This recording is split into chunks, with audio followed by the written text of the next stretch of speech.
5,3 milliard. Uni atmang qildirdi u bilan, Savdo sanoat palatasi bilan. Yaqinda korxonamizda soliq auditi bo'lib o'tdi. Korxonani ob'yomi 1 yillik 1 trilliondan kam emas. Inventarizatsiya davomida kamomad chiqdi. 1,5 million so'mga mahsulot. Soliqchilarimiz shu 1,5 million so'mlik buterbrодный suv noqonuniy realizatsiya bo'ldi. 223-modda buzildi.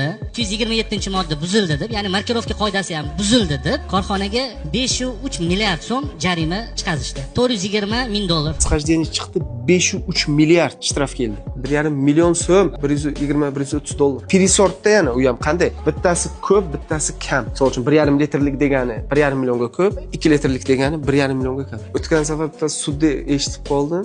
O'zimizda sud tizimi qanday? 5 ta jinoyat qilgan bo'lsa, maksimalni oladi. Amerikada ustiga qo'shilib ketadi. 3400 yil qamoq jazosi beribdi-da. Odam bolasiga 3400 yil, 34 asr. Endi kamaytiringlar deb so'rayapti-da. 2 barar kamaytirsa ham 1700 yil bo'ladi. Ayudot bor edi-ku, qarg'a.